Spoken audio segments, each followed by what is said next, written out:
But let's move on to Harry and Meghan. And we hear reports that Harry and Meghan are planning another Netflix series. And to be honest, Tim, I'm not sure I can sit through all that all over again. Is this going to happen? And what on earth are they going to have to talk about? Well, I think this is a series that they're talking about being producers about. I mean, Meghan has said it's not going to be about them, which I think is, as you've rightly said, is going to be a huge relief, not least to the people of this country who've sat through, I think it was nearly 6 hours of Harry and Meghan talking about themselves, and now Harry's book. I think the majority of Brits certainly feel that a period of relative silence from Harry and Meghan wouldn't necessarily be a bad thing. But they have a big contract with Netflix. Netflix obviously feel that being associated with Harry and Meghan is good for business. And so far, it has been. Let's face it, the book, which, everybody's saying, well, it was pretty boring. And, what did it tell me that I hadn't already read in the newspapers? Doesn't matter. It still sold something like 750 million copies in the first few days. So they're still money spinners. And at the end of the day, that's the direction they have to go in, because that's where their source of income lies. So I think we can expect to see more from what this series of shows will be. They're described as rom-coms. I'd personally probably be more likely to watch the football or the cricket, but maybe there'll be a big audience over here. Who knows?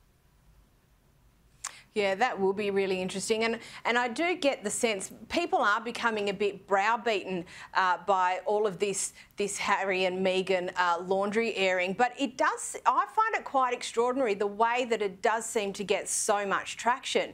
But just one other thing, Harry and Meghan have always appeared to be close to Oprah. Obviously, her interview with them kicked off this prolonged airing of laundry.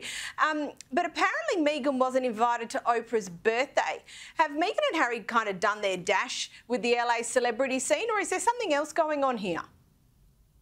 Well, I think that any hint that Harry and Meghan are losing popularity, their traction, if you like, in the United States, any hint of that is going to be eaten up by the British media, by the world's media, because we're just looking, the papers here are just looking for things to go wrong, for Harry and Meghan to become less popular. The Oprah interview was massive here, obviously, more so, I think, than really the Harry documentary, particularly because it involved accusations about racism in the royal family, and it really stirred things up, made the monarchy look at itself.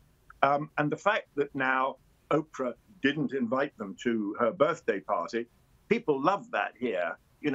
They're even losing popularity in the United States. That worked beautifully well for the British media, because they're certainly losing popularity here. I mean, we've just had one poll out that shows that actually in certain age groups, even Prince Andrew is more popular than Harry and Meghan, and that's quite something. So we love that stuff. We love any suggestion that Harry and Meghan aren't quite as glamorous, maybe, and as quite as appealing in the United States as they like to think they are. Yeah, look, I recall there were rumblings of another interview with Oprah. Do you think that's now off the table, particularly given what's already been said in the book? Well, it's very difficult to imagine really what more Harry. I suppose Meghan has maybe got a lot more to say. Yes, to be fair, that would be, I suppose, a big seller here. But I think at the moment, certainly from a British perspective, I can't talk for the Americans, but from a British perspective, I think we've really, really heard enough. And I think people were interested in the sort of infighting within the House of Windsor, the breakup in the relationship between William and Harry and so on.